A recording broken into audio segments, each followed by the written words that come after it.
Assalamualaikum warahmatullahi wabarakatuh. Salam sejahtera untuk kita semua, teman-teman mahasiswa UT yang mengikuti mata kuliah berpraktik manajemen pelayanan publik. Kali ini saya akan membahas bagaimana solusi inovatif dan strategi implementasi penanganan kebijakan rujukan berjenjang BPJS.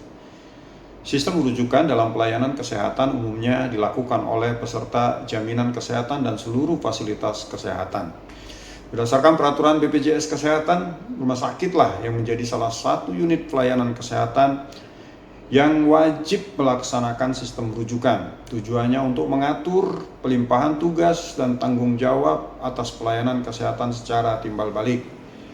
Namun pada prakteknya, adanya sistem rujukan berjenjang pada rumah sakit sering sekali mengalami permasalahan, terutama bagi peserta BPJS Kesehatan itu sendiri. Misalnya terkait alur pelayanan rujukan yang panjang, kemudian rujukan rumah sakit yang berjenjang yang cukup memakan waktu dan membuang banyak energi bagi pasien. Belum lagi penanganan kepada pasien yang sudah mendapatkan jadwal rujukan oleh dokter sering sekali mengalami ketertundaan, sehingga menambah daftar panjang permasalahan dengan sistem rujukan berjenjang tersebut.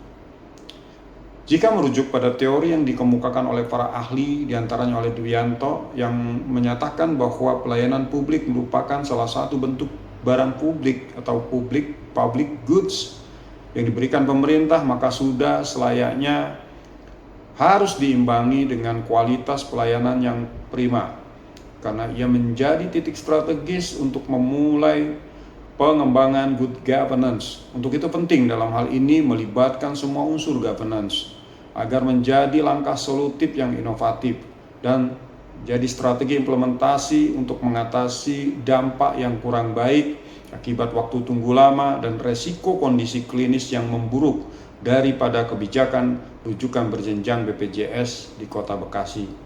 Dalam hal ini peran pemerintah sangat menentukan, terutama dalam upaya optimalisasi digitalisasi, peningkatan koordinasi antar paskes, dan juga edukasi pasien yang masif.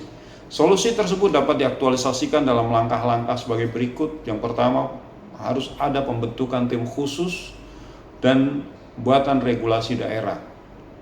Pemerintah seyogianya membentuk tim khusus yang melibatkan Dinas Kesehatan, BPJS Kesehatan, perwakilan FKTV dan rumah sakit rujukan, dan juga membuat regulasi di mana tim tersebut bertugas menyusun dan menyepakati SOP rujukan yang seragam dan mengikat secara lokal, termasuk pembuatan alur fast track bagi kondisi-kondisi tertentu pada pasien yang sifatnya darurat.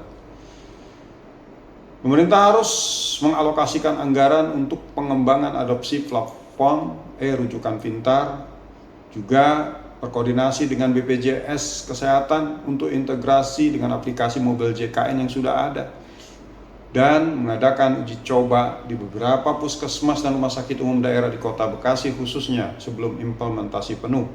Kemudian mengadakan pelatihan dan sosialisasi berkelanjutan. Melakukan pelatihan komprehensif kepada seluruh tenaga medis dan staf administrasi di FKTP dan rumah sakit mengenai penggunaan sistem baru. Ini sangat penting agar semua tenaga medis dan administrasi memahami.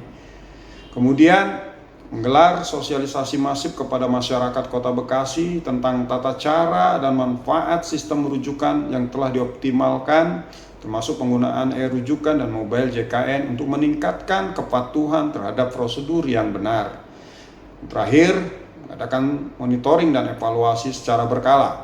Jadi, pemerintah harus melakukan tim-tim yang bertugas melakukan monep untuk secara rutin menggunakan indikator kinerja utama atau KPI untuk memastikan menganalisa penurunan waktu tunggu rata-rata, persentase ketepatan rujukan, dan juga umpan balik pasien.